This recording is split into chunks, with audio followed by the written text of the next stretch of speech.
Hello fellow chess players. In this video we're going to see how Vladislav Artemiev, a guy you might remember from one of my previous videos, managed to swindle the world's best blitz player Hikaru Nakamura, and this win proved vital, ensuring it was Artemiev rather than Hikaru who won the Title Tuesday tournament earlier this month in March 2021. So let's get into the game from this position, where black is clearly in a lost position, but he has a way to set a very nice trap.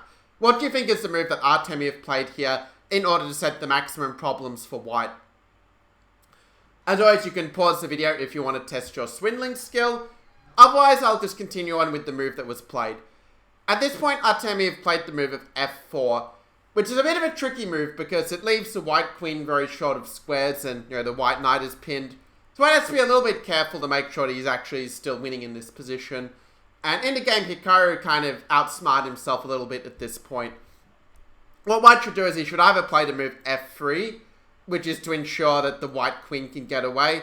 And it's actually worth giving up a pawn, because if bishop f3, you will have rook d7, and then it's going to be white who's going to have the attack, and so the white queen would be quite optimally placed for the attack here.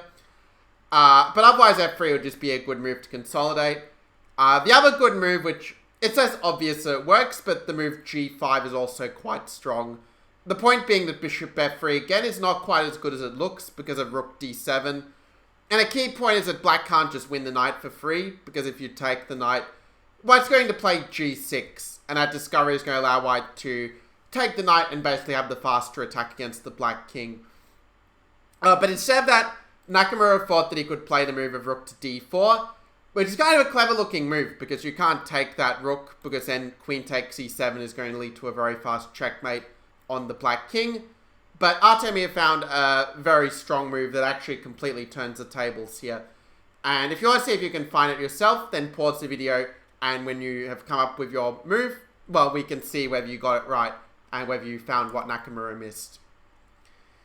Okay, Artemiev found the great move of knight f5, double exclamation mark. And the point is that white actually can't take that knight safely, because if you play g takes f5, then there's rook g2, and we see that the king is lined up perfectly for the windmill with the rook and the bishop. So after rook to g4, discovered check. Well, after the king moves, black will take the queen and simply have a completely winning material advantage. The problem is that if you don't play gf5, then the white queen is suddenly trapped in this position, and playing rook d7 and giving up the rook to deflect the bishop doesn't really help you either. So the game ended queen f6, queen takes f6, knight f6, king f6. And once again we see that white is not really in a position to be able to take that knight, because if he takes, well, then he loses the rook with e takes d4, and black is simply up a piece. So after rook c4, black played knight h4, and well, with having a knight and a bishop, they're worth way more than the rook and pawn, especially when that knight and bishop are now able to make threats against the enemy king. So after rook d1, black played rook h8, and king g1 was met with knight f3.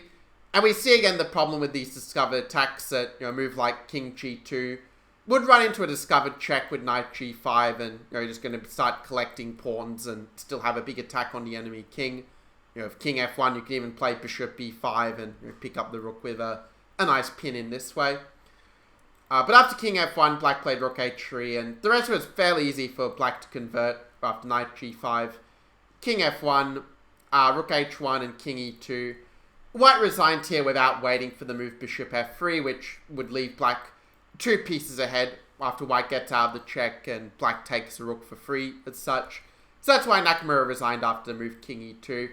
So yeah, nice short video. Now you've seen how to swindle Hikaru, the best blitz player in the world.